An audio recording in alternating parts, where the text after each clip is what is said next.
my first question to all of you is, by a show of hands, who has experienced anxiety before? A little bit. A little bit here. Yeah. So raise your hand if you haven't experienced anxiety. So first off, I'm going to ask those who said you have experienced anxiety. How would you define it? I don't know, it's like you don't know what you're like anxious about, and that drives me more crazy. It's like I have no reason to be anxious, but yet I'm feeling anxious, which is kind of annoying. I don't know, it's hard to describe. Personally, to me, it feels like everything is getting bigger, yet it's getting smaller at the same time. So I know everyone is around me, but to myself, it really just feels like I'm just in this little place and no one can really see me. You have many feelings. Some feelings of maybe someone won't accept you, maybe you won't make friends, maybe your friends will think you're weird outside of school or at home. So sometimes those feelings can really change someone's perspective or feeling of going out and actually meeting people. So next question, for those of you who haven't dealt with anxiety, how would you define it? All of the people that described what it was like for them having anxiety described it in different ways. So I mean, I don't really know how I would think it is, because everybody experiences it in a different way. So if you do deal with anxiety, do your parents know that you deal with anxiety? If there was something big and I was anxious and I tried to cancel last minute, they'd probably be like, "What's wrong?" And they'd ask what's wrong, and I'd probably tell them. My parents don't know that I deal with anxiety sometimes, because I don't want to tell them that I deal with anxiety, because I said in my interview that I feel like if I tell them if there's something wrong with me, or if I even feel like a little upset, I try not to tell them, because I don't want them to get upset too and start worrying about me. That's also why I don't tell my friends when I'm dealing with anxiety, because I don't want them to be upset too. Yeah, the tough thing is for some people that do face with anxiety, a lot of anxiety, is that whenever you don't tell your friends, or if you don't tell your parents, is that they, you don't want to worry them, or, make them sad or anything, but then they know that you aren't saying something, and they worry about you anyway. I personally think it's good to tell people, because you don't, even if you fear their reaction, you don't know how they're going to react, and then either way, they're going to find a way to help you the best they can. I agree. The worst thing you can do is not tell anyone, because that goes for any problem really, but especially anxiety. By opening up and telling people that you trust, it builds yourself a basis of support. Yeah, I feel like real friends, I have a friend that seriously deals with anxiety, intensely, and she had it a lot of our freshman year.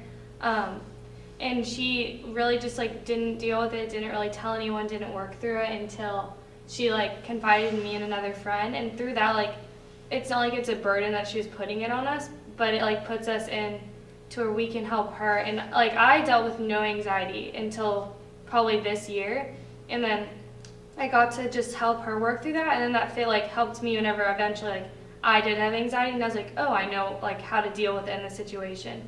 And now she's so much not going through it as much anymore, because she has people if she's feeling anxious, she'll text me guys, this is going on, what what should I do, can y'all pray for me, things like that. And so there's just a lot of different ways that we just help each other and getting through it and stuff.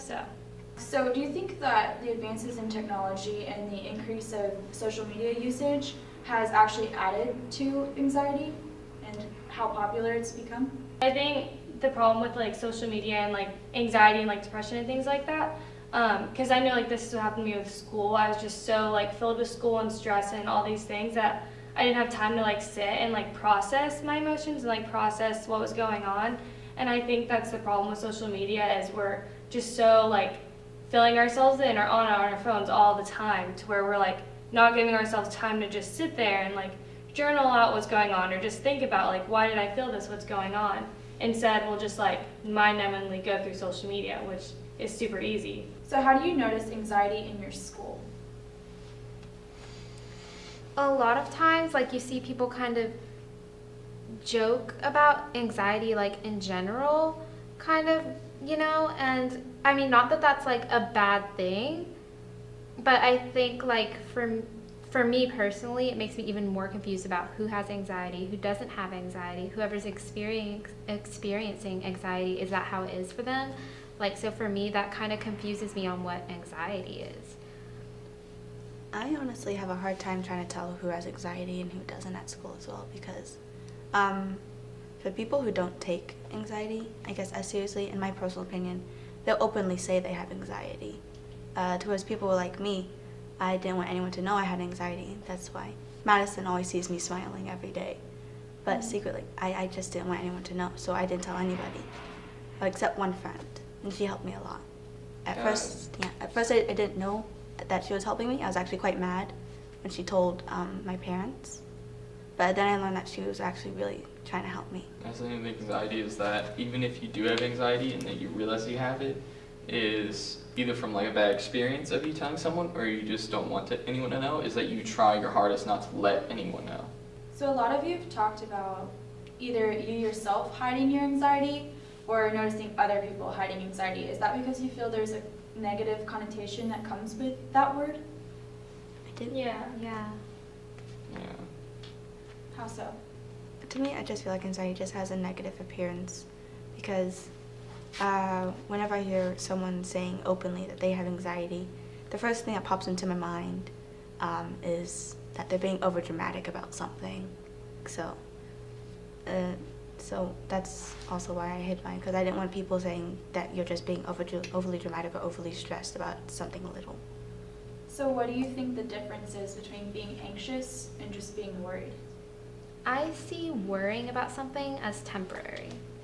Yeah, I feel like worrying is like you can control it. It's like you're worrying about a test or a project, but it's like you're gonna get what you're gonna get. You can kind of just like chill out about it. But with anxiety, at least for me, like it comes and I have no idea why, and it's just like I can't control it. So Yeah, from worrying is like you know what you're worried about. It's more narrow side of mind, like a sight. But then anxious is just, it's too wide. You don't know what you're anxious about. You're just anxious. It's just that feeling. There's really no ending point to being anxious. Like with worrying, there's a starting point and then there's a stopping point. When you're anxious, there's a starting point, there's a midterm, and then there's the aftermath. What are some good coping mechanisms when you have anxiety? Even if you haven't dealt with it yourself, what do you think are good coping mechanisms? Building a strong basis of support, family, friends, counselors, therapists, I don't really know, just people who've seen that more often than you have, people who know what they're dealing with, people who know you and who know how to help you cope with it. Just anyone that you trust really, because then you feel more freedom to open up and explain your situation, and if they know you really well also, chances are they'll figure something out faster than anyone else will. The way I cope with it, I just listen to music. It helps me just drown everything out. It helps me to not worry about what's going on around there. My friend said that when I'm listening to my music, I'm a lot brighter and a lot happier. So that's why a lot of people mainly will see me in the hallways just with like my earbuds in and just not paying attention to anything.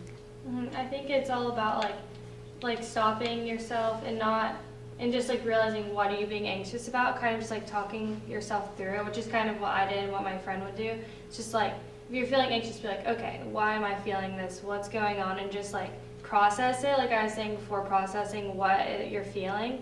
And so then you can kind of just be like, okay, well, if you're anxious about this, does this really matter? Like, what is this really gonna do? And then it's like, if you're anxious about going to a party, like, what does it really matter if you go or you don't? Like, what's the outcome? What's the bad thing that could happen, or what's the good thing that could happen? And just kind of like work it through like that. That's just kind of what I do. So a lot of you are talking about it being pretty much a mindset, and that you can just, if you just do whatever you're anxious about, you'll get past it. But what about those people who have really severe anxiety, who it's almost physically crippling for them, and they have to get maybe on medication? Do you think that is a good option for people? I feel like with crippling anxiety, like I had a friend, which kind of goes with both of y'all. She was on medication for it, but she still like suffered through it, and she's like one of my like best Christian friends, and she is like that. Like her parents would send her verses all the time, like do not be anxious about anything, you know, things like that. But with her medicine, like it didn't, like I wouldn't say it made her loopy and stuff, but she was still, it just kind of lowered her levels. So she was able to process what was going on instead of just like anxious. It was more like a little bit of it, but then she still could think about it. And then with like her faith and everything like that, that was able to help her through it. And so like with crippling anxiety, like with her, she just had to know that like she's not dealing with it alone. Like she has her small group, she has her parents, she has like her church family, she has her friends, and then that she's not going to stay that way forever, and she's not going to be like always anxious and always feeling like that, to where it's like, and like when you have anxiety, you feel like this is just like all that's like in your world right now. And for her, like she just had to know that it's going to end, she's going to be okay, like there's a time for everything. And yeah. Talking to people, it really does help a lot, because even though I don't have a lot of time, I have about like maybe 1 hour free time here and there. When I'm not free, I'm training, I'm doing homework, I have a job I gotta go to, I have school, I have people I'm helping with school. But like talking, my cousin lives with me now, and so like talking to her while doing homework, that helps me calm down. Talking to my mother in the car, that helps, even though mostly I'm on my phone most of the time. But when I do talk to her, I do find myself a lot happier. As teenagers, some people might say you don't have anything to be anxious about. Why do you agree or disagree with that statement? I disagree 100%, because I have finals. I also have tests before finals. And then I have to worry about the grades to maintain before finals. And after finals, I have to worry about the next year. And after high school, I have to worry about college. And then I have to worry about life. So. How can FISD help you with your anxiety or the anxiety of your peers? If you don't have anyone to talk to, they can definitely find some people. If you are having the problems and if it's severe, then FISD can get a counselor, or they can help you maybe cope with your hours, maybe having like 1 day out of the week, or maybe if you can't show up to school, be like, hey, I have really severe anxiety and I just couldn't do it. I physically could not go. Stuff like that. FISD has flexibility. It can do stuff such as that, or maybe having like someone just help you through school assignments or help you through without the day. I think FISD could just train the staff to be able to handle the situation with specific kids. Just train them. Say, hey, we're going to take a day of the week. We're going to train you how to handle kids with anxiety, and I think that's already going to be a big booster. At the junior high, my sister goes to the junior high, and there they have the Interact thing twice a week, I believe. And Impact, not Interact. Sorry. Impact. They sound the same. So, and like they bring a bunch of students that like don't have classes together, and they just do activities together to help them make friends with those people. And I kind of wish that the high school had something like that, because you see the same people every day, like in the classes. Like, you know, you see the same people in your classes every day. And while it's great, like, to have those people, you never know. Like, there could be someone that could really help you through your situation that you could meet at one of these little activities. And I feel like we should have something like that at the high school, because that could be really helpful and it could benefit a lot of people. Okay, well, it's been a pleasure talking with all of you today. Thank you for taking time out of your school day, even though, after your school day, to come do this. And we really enjoyed hearing everyone's different perspectives. It was super interesting reading each of your responses and then hearing from you now. So just thank you for just being so open with everything that you shared and being really respectful of each other too.